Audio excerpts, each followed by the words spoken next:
Hi everyone, this video is about changing the oil on a 2018 Audi RS5 Coupe.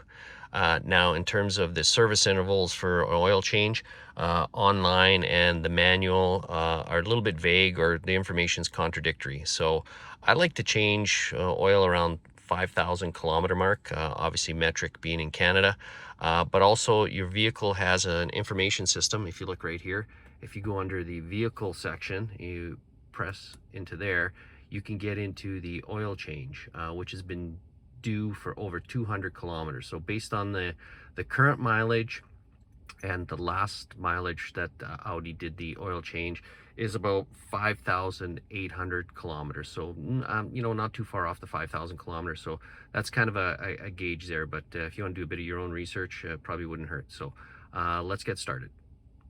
So here's a list of pretty much what you're going to need to perform the oil change. Obviously, you're going to need the oil filter and the replacement O-ring right here. You're going to need the engine oil. Now, what I did here is I got 0W30, which was kind of a recommendation by the local Audi dealership. So in terms of your viscosity, you might have to do a bit of research. I didn't really see anything in the manual about viscosity.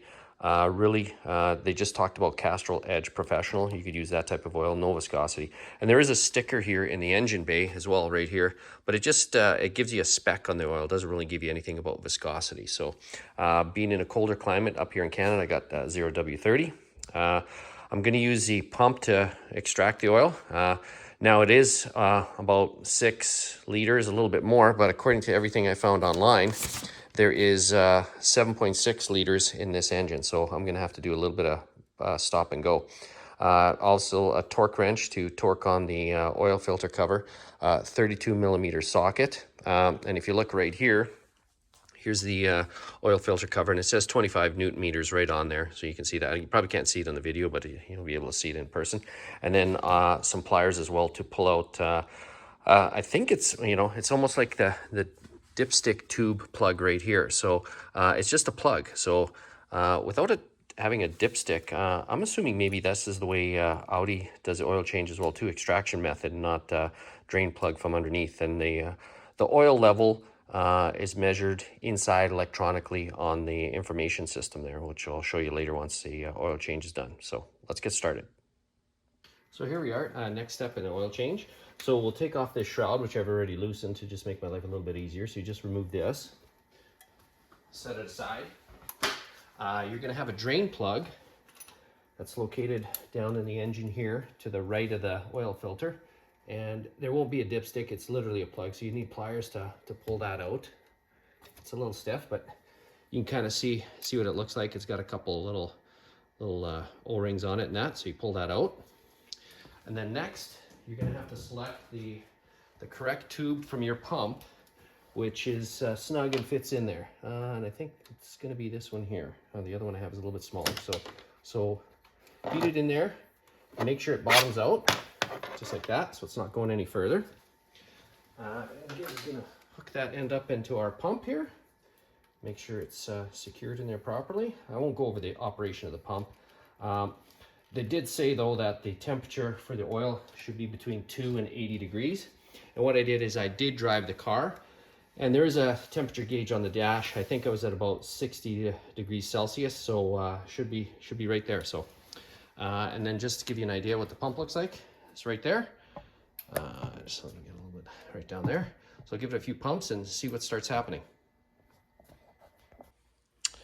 Here we are, we've taken out all the oil. I did measure everything that came out, and I got close to about the 7.6 that's supposed to be in the engine. For the first time using a pump for an oil change, I'm actually pretty impressed. And you know what? I think it's kind of almost the way to go when you have a vehicle like this, where you have a top mounted or a oil filter in the top, and you can do the extraction, because a vehicle like this is very low to the ground, getting it up on ramps. And there's going to be a shroud underneath there, protective shroud, engine shroud, that you're going to have to remove to probably get to the oil drain plug. So, so far so good. So what I'll do now is I'll just remove the hose.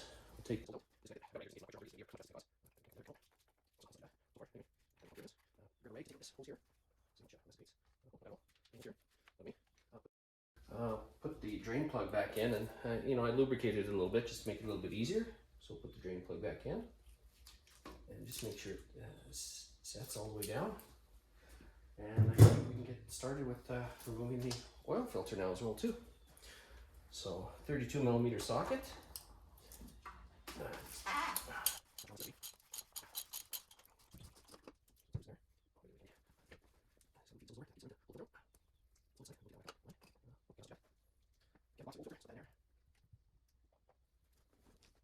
So basically here's the oil filter. So I took out the old ring, I got a new one here. So what I like to do is typically lubricate it, get some oil on there. Get some old oil hanging around. Put on a rag, kind of like that, and just kind of get it on the ring. It'll be a little easier when it gets onto the actual, I'm just trying to put it back into the vehicle. Make sure to set that on here. Sometimes these can be difficult, so it'll get caught on the threads. You gotta kind of wheel it like that. Get it into that last slot there, like that. You can kind of see it sitting in there in that last ridge. It's all sit in there, good. Get the filter, kind of clean the inside of it and make sure this filter sits right in there. It just bottoms out. You want to make sure of that. Then you go to reinstall, basically where you took it out. Might be a little bit of... And then I've got my torque wrench preset to 25 Newton meters.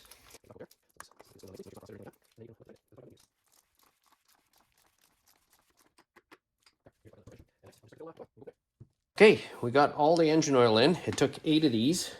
They're 946 milliliters or 1 quart. So according to the online spec that I was able to find on the Audi is 7.6 liters. So exactly 8 of those are 8 quarts, and this is 1 US quart. So basically filler cap back on, put the engine shroud on, cover I should say, snap it down, 4 spots, and then we'll check the oil level from inside the car. And I'll show you that right away.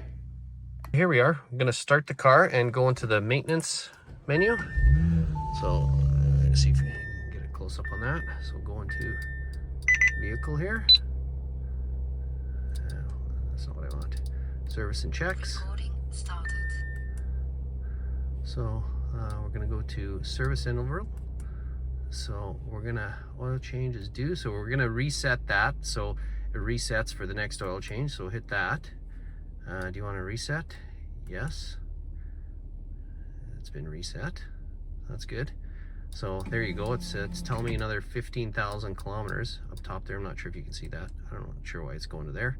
And then we're going to check the oil level. Should be able to do that right here. So check the oil level, and it'll be displayed after approximately 2 minutes. The engine must be warm and switched off. The vehicle must be level. Okay. After 2 minutes. Okay, well, the engine should still be warm from when I started it to drain it. So here I am back. Apparently the car wasn't warm enough to give me an oil level reading, and it did pop up now. So it does say the oil level's okay. It's kind of odd because I think it said the engine had to be off, and it's running currently.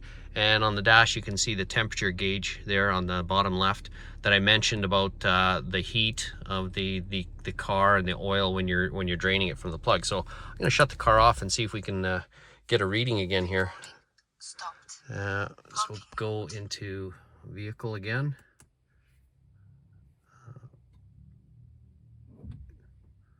Back. Please turn the ignition to the configure system. What? Oh, there we go. Oil level. And it seems to be reading okay. It's between min and max. So all good. So hope this helps. Thanks. Bye.